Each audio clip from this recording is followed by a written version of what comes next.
이사야 23장 4절 5절 말씀 봉독합니다. 이사야 23장 4절 5절 말씀 같이 봉독합니다. 시돈이여 너는 부끄러워할지어다. 대저 바다 곧 바다의 요새가 말하기를 나는 선교를 겪지 못하였으며 출산하지 못하였으며 청년을 양육하지도 못하였으며 처녀들을 생육하지도 못하였다 하였습니다. 그 소식이 애굽에 이르면 그들이 두로의 소식으로 말미암아 고통을 받으리라. 아멘. 아멘. 오늘 말씀도 계속해서 시돈을 통한 두로의 심판에 관해 말씀하는 것을 내용으로 하고 있습니다. 4절 말씀 먼저 보면요, 시돈이 부끄러워해야 한다고 말씀하고 있습니다. 두로는 시돈의 무역 수입을 통해서 풍요를 누리고 있었습니다. 하지만 반대로 두로의 풍요는 시돈의 안정을 보장해 주었습니다. 서로가, 두로와 시돈은, 두로가 물주가 되고 시돈이 장사를 해주고 이런 관계였습니다. 그래서 서로가 안정을 지켜주는 그런 도움을 주었습니다. 그런데 상생의 관계가 무너져서 시돈도 고통을 당하게 될 것을 말씀합니다. 두로의 패망으로 인해서 시돈도 더 이상 기댈 곳이 없게 될 것이기 때문입니다.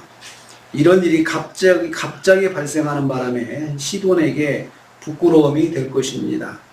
시돈이 의지하던 두로가 사라지면 시돈도 소망이 없다는 사실을 깨달아야 할 것을 강조하고 있습니다.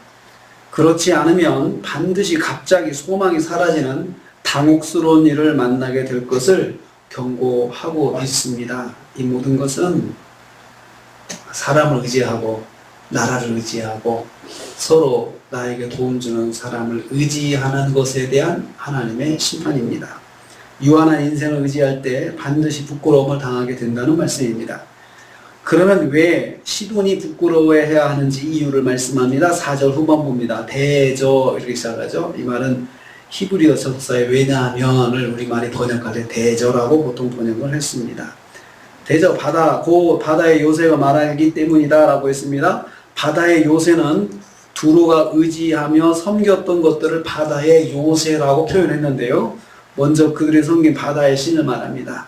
그리고 시돈이 지중해의 희망으로 의지했던 두로를 바다의 요새다라고 말을 했습니다.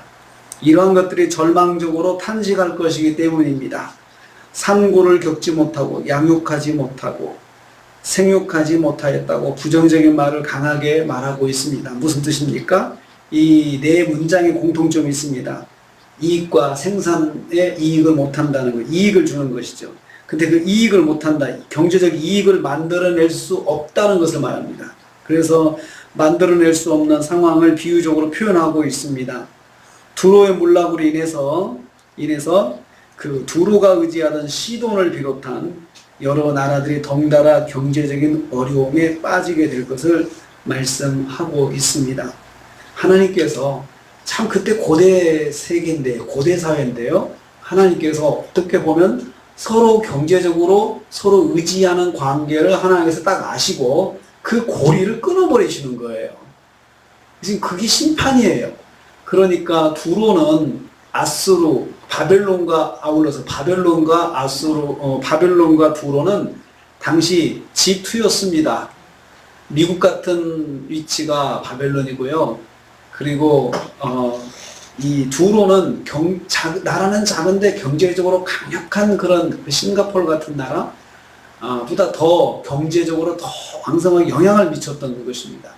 그런 나라가 또 두로는 홀로 단독으로 한 것이 아니고 여러 나라를 통해서 그런 경제권을 잡았는데요. 그 다시스를 통해서 무역을, 그 다음에 시돈을 통해서는 실제로 판매하는 일들을, 그래서 판매 대행의 일들을 했던 것입니다. 그리고 원산지는 애굽이에요.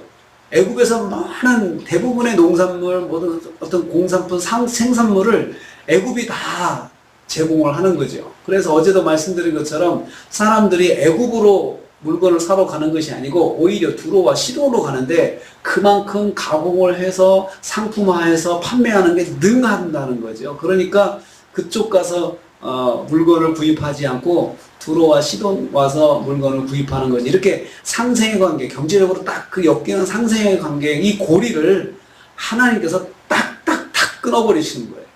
그래가지고 고통을 당하게 하시고, 그 고리를 끊어지니까 두로도 고통당하고 시돈도 고통당하고 다시스도 고통당하고, 아무튼 모두가 다 그 고통을 당하는데 결국 하나님의 심판의 방식이 바로 그것입니다.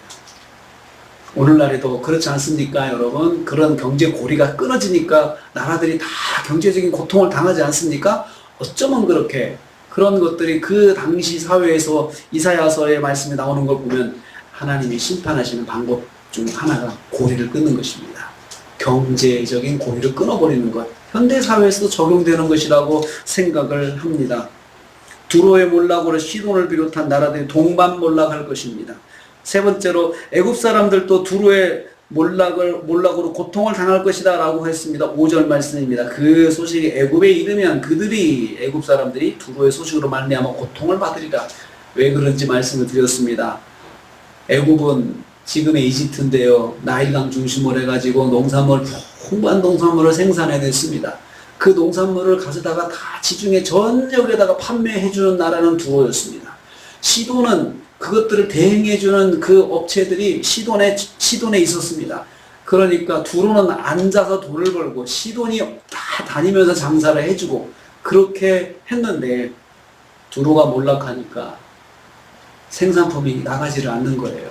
농산물이 매년 풍성하게 생산이 되는데 팔아주는 사람이 없어요. 사가는 사람이 없어요. 판로가 막힌 것이죠.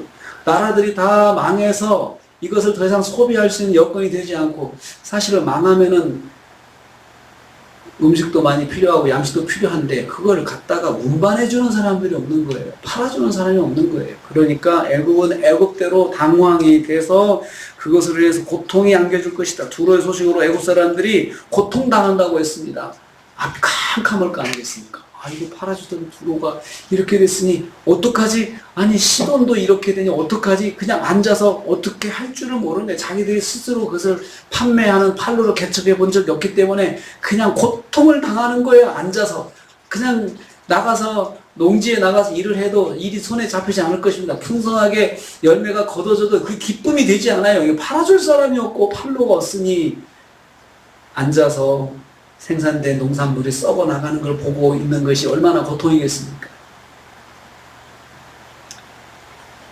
애굽 사람들이 두로의 몰락 소식으로 얼마나 큰 충격에 빠지게 될 것인지 이것을 산고에 표현했습니다. 고통을 받는다고 하는 말은 산고를 겪는다는 말과 똑같습니다. 그 뜻입니다. 그만큼 애굽 사람들이 얼마나 고통스럽겠는지 그 성경이 말씀하고 있습니다. 애굽은 원자재를 생산하는 경제활동의 출발지였습니다. 그런데 두로가 몰락함으로 더 이상 원자재의 판매의 길이 단절된 것입니다. 생산된 농산물이 판매처를 잃어가지고 썩어나가는 일이 발생하게 되는데 아무도 대책을 세울 수가 없는 것입니다. 경제 대국의 몰락으로 관련된 모든 나라들이 동반 몰락하게 된다는 것입니다.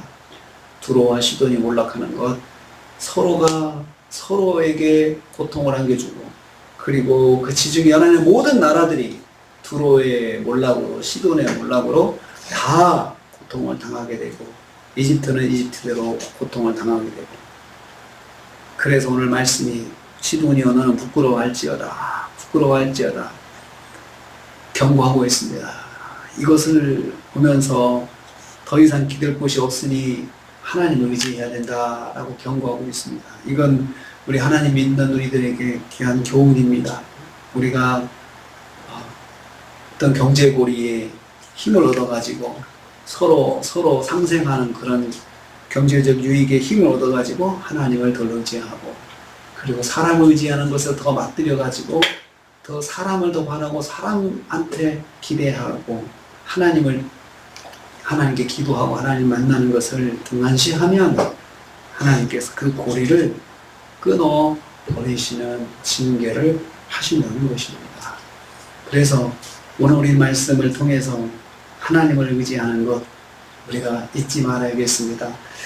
우리가 경제활동도 해야 되고 다 필요하죠. 그것이 있어야 우리의 삶의 넉넉함이 유지되는데, 중요한 것은 하나님보다 더 의지하고 하나님을 의지하는 것을 덜 하면서 그 나를 도와주는 조력자를 더 의지하고, 그렇게 되면 그것이 나에게 오히려 재앙이 된다는 것입니다. 오늘 우리가 말씀을 통해서 하나님의 역사, 하나님께서 세계 경제를 꿰뚫어 오시고 다 주관하시고 역사하시는 분이 하나님이신 것을 우리는 여기서 다시 한번 깨닫습니다. 역사의 주관자이신 하나님께서 경제를 훅 불어버리면 세계 경제도 그냥 날아가고 몰락하게 되는 것을 말씀합니다. 하나님 의지해야 됩니다. 하나님의 백성은 하나님 의지하고 하나님 붙잡아야 됩니다. 오늘 하루도 우리가 하나님 의지하고 또 사람을 더 의지하지 않고 하나님을 의지하면서 승리하시는 저 여러분 되시기를 주님의 이름으로 축복합니다. 주님 감사합니다.